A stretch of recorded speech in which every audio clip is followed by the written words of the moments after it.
him off the throne, then they fall back to that safer position. Clearly, the vote's going to be Tuesday. From there, we have to go on because we have very important legislation that we all want to get through the legislature. We want to protect life. We want to secure the border. We want to improve our education system. We want to reduce taxes. We want to improve transportation and water supply for the growth that's going on here in Texas and create more jobs. But there's going to have to be reconciliation after the fact. But until that vote happens, the battle is on.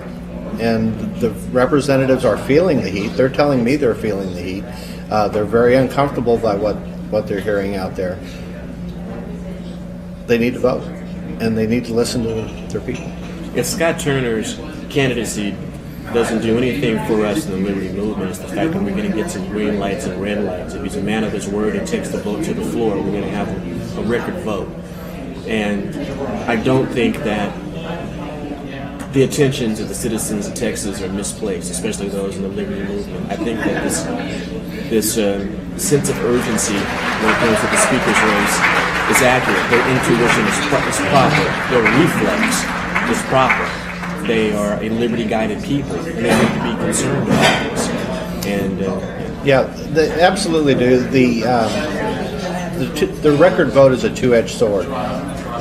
It gives the people a tool to say, okay, who voted for who, but it also gives the speaker the tool to say who voted for who, and that increases that peer pressure thing on the kill the king issue, because they know if they don't get there, their light's up there, and that's what they're going to be held accountable for by the speaker.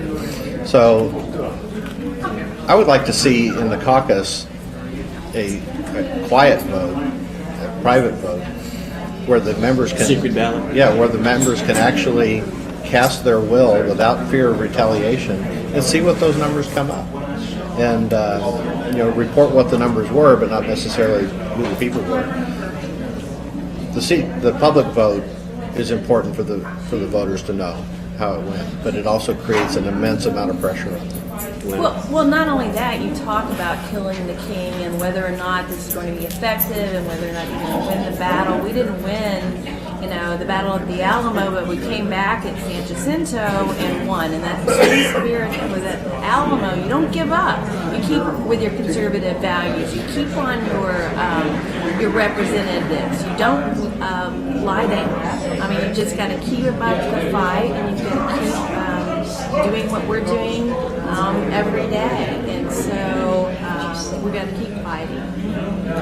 Well, with that said, that's a perfect segue into closing, because that was a very powerful statement at the end. You guys continue to print and publish. We will continue to speak and editorialize and broadcast, run our mouths, as Claver says. And you'll do it in print, we'll do it over the airwaves, and we will have an impact.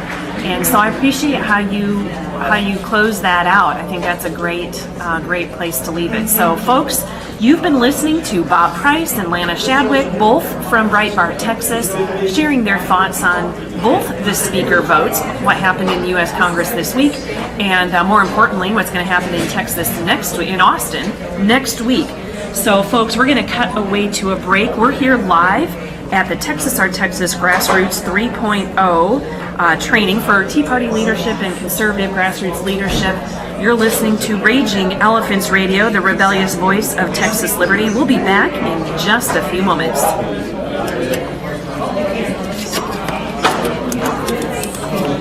We're out. Great job. I barely answer my name today. Appreciate it. Why did you do more radio? I just That was today. good. She's been partying too much. She's been partying. I really did last night.